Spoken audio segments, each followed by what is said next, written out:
শিবির যারা করে তারা সিগারেট খায় না, তারা মদ খায় না, তারা প্রেম করে না, মাদক নারী নিয়ে বসে থাকে না, তারা অশ্লীলতার কাছে যায় না, বেহায়াপনা করে না।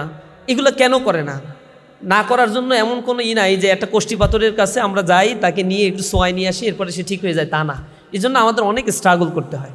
এ কারণে সংগঠনের ওই জিনিসটা আমাদের ভিতরে এক ধরনের আত্মিক বন্ডিংস তৈরি করে, যার ফলে ছাত্র শিবির করার কারণে তাকে যদি কেউ আক্রমণ করে, আহত করে, ইভেন হত্যাকাণ্ডের শিকার হলেও এই আন্দোলন থেকে শাহাদাতের নজরানা পেশ করেছে, এগুলো দেখার পরে তার সাথীরা সরে যায় না।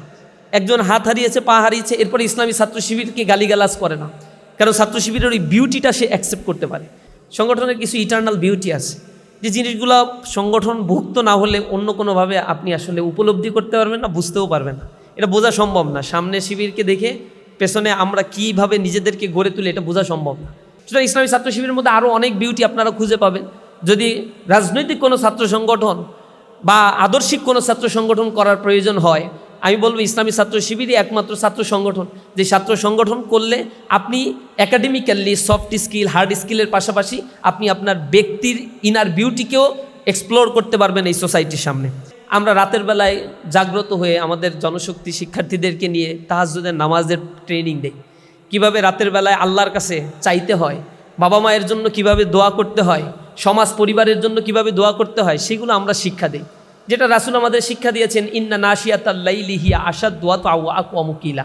রাতের বেলায় জাগ্রত হয়ে আমি যদি আল্লাহর কাছে দোয়া করি, এটা আমার নফসের যত পাশবিক সত্তা আছে এর দলনে এবং দমনে কার্যকর ভূমিকা পালন করে। মানুষের মধ্যে কয়েকটা নফস আছে, নফসে আম্মারা, নফসে সাইয়্যা, নফসে মুতমাইন্না। কিছু আছে ভালো নফস, একটা আছে খারাপ নফস। খারাপ নফস সবসময় আমাকে এই দুনিয়ার বস্তুতান্ত্রিক বিষয়গুলোর দিকে আকৃষ্ট করে, যেটা আমাদের সোসাইটির যারা ম্যাটেরিয়ালিজম, ডায়ালেকট্রিক ম্যাটেরিয়ালিজমের উপরে বিশ্বাস করে, এই ডায়ালেকট্রিক ম্যাটেরিয়ালিজমবাদীরা বা ইন্ডিভিজুয়ালিজম এ বিশ্বাস যারা করে, এই মানুষগুলোই তাদের কনসেপ্টার জায়গাটা হচ্ছে ইট, ড্রিঙ্ক অ্যান্ড রিম্যারি। খাবো দাবো, ফুর্তি করবো, পৃথিবীতে কয়দিন বাঁচবো এটা তো বলতে পারি না। এই জন্য দুনিয়াতে তারা ভোগবাদিতা এবং ভোগের সামগ্রী হিসেবে গ্রহণ করে নিয়েছে। ইসলাম এটা থেকে সম্পূর্ণ ডিফারেন্ট একটা ফিলসফি লালন করে। ইসলাম মনে করে আমাদের আদর্শ হচ্ছে এমন একটা জায়গায় এস্টাবলিশ করতে হবে, আমাদের ভয় ভীতিটা এমন জায়গায় এস্টাবলিশ করতে হবে, মৃত্যুর পরে আমার একটা অনন্ত সময় রয়েছে, এই সময়ে আমাকে জবাব দিতে হবে। আল্লাহ রাব্বুল আলামিন যেটা বলেছেন কোরআন শরীফে বারবার ব্যাখ্যা করেছে। অনেকে এইগুলো তো বিশ্বাস করে না এবং বলে যে এই দুনিয়াতে মরার পরেই সব কিছু শেষ হয়ে যাবে। আল্লাহ তাদেরকে বুঝিয়ে বলছেন, আল্লাহুল্লাযী আরসালা রিয়াহা ফাতুসিরু সাহাবা ফাসুকনা ফি বালাদিন মিনাল মাইয়িত ফাআহইয়াইনা বিহিল আরদা বা'দা মাউতিহা কাযালিকান নুশুর। আল্লাহ বলছেন, তোমরা যারা এরকম বিশ্বাস করো না, তারা আকাশের মেঘমালার দিকে কি তোমরা তাকাও? আমি ওই মেঘমালাগুলোকে নির্দেশ দেই, বাতাসকে নির্দেশ দেই মেঘমালাকে বহন করে নিয়ে আসার জন্য। কোথায় বহন করে নিয়ে আসবে? যেই জমিন পানি না পাওয়ার কারণে শুকনো হয়ে যায় এবং কাঠফাটা রোদে যা ফেটে চৌচির হয়ে যায়, যাতে কোনো ফসল বীজ বপন করলে তা থেকে কোনো গাছ বৃক্ষ উদ্গৃহীত হয় না। আল্লাহ রাব্বুল আলামিন তেমন একটি জমিনকে শুষ্ক জমিনকে আবার উর্বর করার জন্য বাতাসকে নির্দেশ দেন, বাতাস মেঘমালাকে বহন করে নিয়ে যায়। এরপরে ওইখানে আল্লাহ রাব্বুল আলামিন নির্দেশ দেন, সেই মেঘমালা থেকে বাড়ি বর্ষিত হয়, বৃষ্টি বর্ষিত হয়। সেই বৃষ্টি বর্ষিত হলে ওই মৃত জমিন পানি পাওয়ার সাথে সাথে ফাআহইয়াইনা বিহিল আরদা বা'দা মাউতিহা, ওইটা মৃত্যুবরণ করা পরে সে আবার জীবিত হয়। এরপরে তোমরা সেখানে ফসল দাও, সেই ফসল তোমাদের পত্রপল্লবে সুশোভিত হয়, তোমাদের ভক্ষণের উপযোগী তৃণখণ্ড, এরপরে সবজি, ফল ফলাদি সেগুলো তোমাদেরকে দান করে। মারুফ আর রুসাফি তার একটা কবিতার মধ্যে বলেছেন, উনজুর লিতিলকা শাজারা জাতাল গুসুনিন নাজরা কাইফা নামাত মিন হাব্বা ওয়া কাইফা সরাত শাজারা। তুমি ওই বৃক্ষটির দিকে তাকাও, একটা শস্য দানা সেটা মাটির ভিতরে দেওয়ার সাথে সাথে কিভাবে সেই শস্য দানা চমৎকার একটা কাঠামোতে দাঁড়িয়ে গেল, কিভাবে সেটি পত্রপল্লবে সুশোভিত হয়, কিভাবে সেটি বড় হয়, আবার কিভাবে ফল ফলাদি ধারণ করে যা থেকে তোমরা গ্রহণ করো। তো তোমাদের কেউ আছে যে আল্লাহ ছাড়া এই কাজগুলো করতে পারে, এগুলো কিভাবে তৈরি হয় তোমরা কি কখনো ভেবে দেখেছো? আল্লাহ রাব্বুল আলামিন সূরা মুলকের শেষ রুকুতে শেষ অংশে আল্লাহ রাব্বুল আলামিন বলছেন যে তোমরা জমিনের নিচ থেকে যে পানি উদ্গৃহীত করো, যে পানি সুপেয় পানি হিসেবে তোমরা গ্রহণ করো, আল্লাহ রাব্বুল আলামিন যদি চান ওই পানিগুলোকে তিনি একেবারেই নিচে নিয়ে যাবেন, তোমাদের আয়ত্তের বাইরে নিয়ে যাবেন। তোমাদের মধ্যে এমন কোনো সত্তা কি আছে মিম মা ইম মাইন, যিনি তোমাদেরকে ওই সুপেয় পানি উদ্গৃহীত করে তোমাদের চাহিদা মেটাবেন? তাহলে সেই আল্লাহ এমন কাজগুলো যিনি করে থাকেন, এগুলো একবারও তো তোমরা চিন্তা করো না। সুতরাং যেভাবে আল্লাহ মৃত জমিনকে জীবিত করেন, তোমাদেরকেও সেভাবে কিয়ামতের ময়দানে আল্লাহ রাব্বুল আলামিন জীবিত করবেন। এটা আল্লাহ রাব্বুল আলামিনের ওয়াদা। এবং কোথা থেকে তোমাদেরকে তৈরি করা হয় আল্লাহ সেইটাও কোরআন শরীফের ভিতরে বলে দিয়েছেন। তোমাকে তো তৈরি করা হয় মিন নুতফাতিন আমসাজ, একটা শুক্র রক্তবিন্দু থেকে। মানুষ ক্লোন করে, এরপরে মানুষ বিভিন্ন মেকানিজম তৈরি করে টেস্ট টিউব বেবির মাধ্যমে বাচ্চা তৈরি করছে, বলে যে আমরা তো মানুষ সৃষ্টি করতে পারি। কিন্তু বাচ্চা তৈরির যে উপাদান, যেটাকে আল্লাহ রাব্বুল আলামিন নুতফাতিন আমসাজ বলেছেন কোরআন শরীফের মধ্যে, শুক্র রক্তবিন্দু, এটার ভিতরে এই শুক্র রক্তবিন্দু, এইখান থেকেই মূলত তা তৈরি হয়। পৃথিবীর মানুষগুলো যারা টেস্ট টিউব বেবি তৈরি করে, তারা ওই উপাদান থেকেই মানুষকে তৈরি করতে হয়।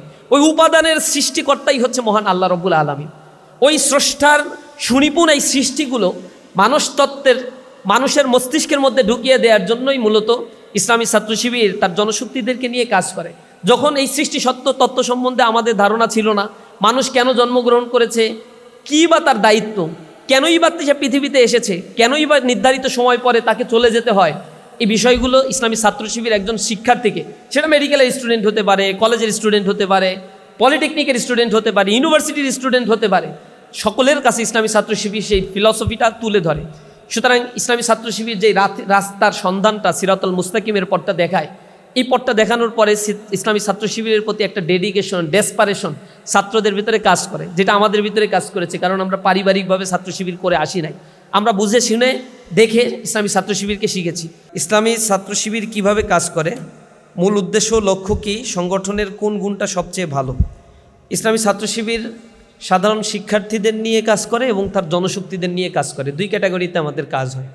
একটা হচ্ছে সাধারণ যারা ইসলামী ছাত্র শিবিরে সংঘবদ্ধ না, তাদের জন্য আমাদের একটা প্রজেক্ট হচ্ছে তরুণ ছাত্র সমাজের কাছে ইসলামের আহ্বান পৌঁছে দিয়ে তাদের মাঝে ইসলামী জ্ঞান অর্জন এবং বাস্তব জীবনে ইসলামের পূর্ণ অনুশীলনের দায়িত্বানুভূতি জাগ্রত করা। আমরা শুধু আপনাদেরকে দাওয়াত দেই না, দাওয়াত দেওয়ার পরে ওই জিনিসটাকে ব্যক্তি জীবনে ইমপ্লিমেন্টেশন করেন কিভাবে করবেন, সেই জিনিসটাও আমরা শেখানোর চেষ্টা করি, তদারকি করার চেষ্টা করি।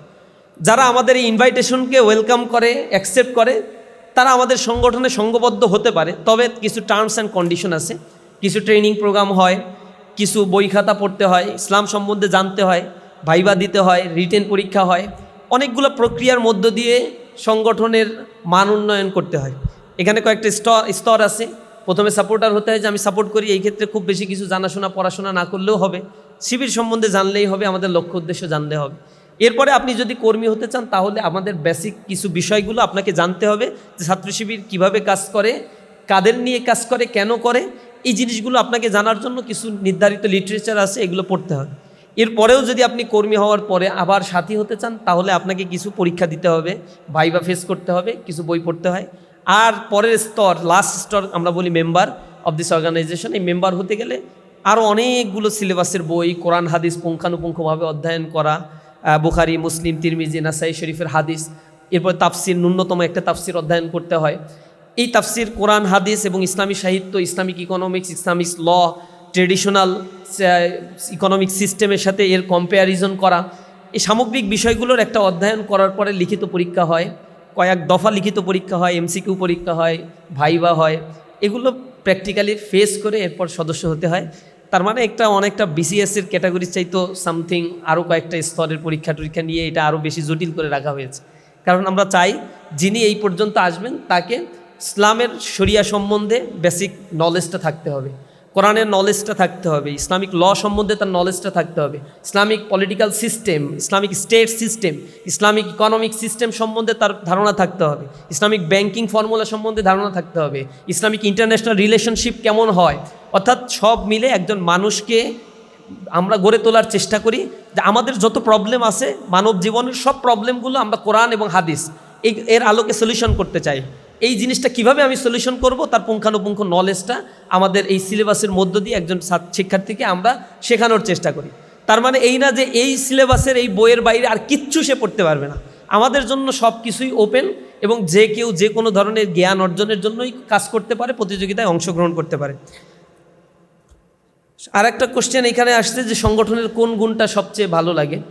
আমার কাছে সংগঠনের সব কিছু ভালো লাগে বিধায় সংগঠনে অন্তর্ভুক্ত হয়েছি। সংগঠনের কিছু ইটারনাল বিউটি আছে।